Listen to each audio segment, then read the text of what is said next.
Isang trahedya ang kumitil ng isang buhay na nagdulot ng pagkakasugat ng 5 pang pasahero matapos mahulog ang isang Mitsubishi Montero sa bangin sa kahabaan ng Bontoc Mainit Provincial Road sa Sitio Arati, Ganaang, Bontoc Mountain Province nitong gabi ng December 28, 2025. Sa panayam ng Bomb Radyo Kawayan kay Police Captain Peter Apangkay, tagapagsalita ng Mountain Province Police Provincial Office, sinabi niyang agad silang rumesponde kasama ang Bontoc Municipal Fire Station, Bontoc Emergency Response Team at mga volunteers mula sa komunidad upang magsagawa ng search, rescue at retrieval operations sa nahulog na SUV. Ang tsoper ng SUV na si Cherelina Gaston Dalilis, 53 taong gulang, residente ng Bayabas sa Picola, Trinidad, Benguet, ay natagpuan sa tabi ng wasak na sasakyan at direklarang dead on arrival ng Municipal Health Office dahil sa matinding pinsala sa ulo na dulot ng aksidente.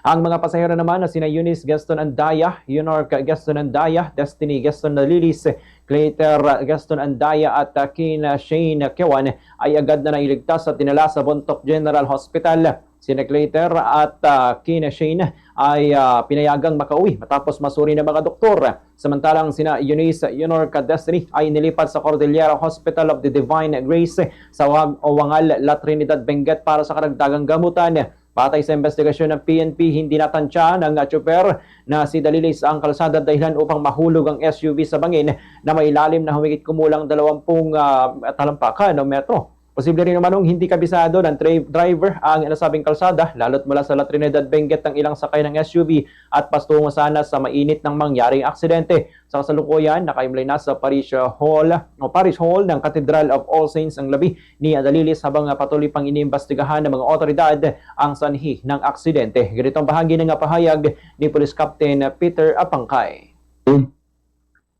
Kahit yung 20 feet, naglanding naman sa medyo patad ng kaunti doon sa baba.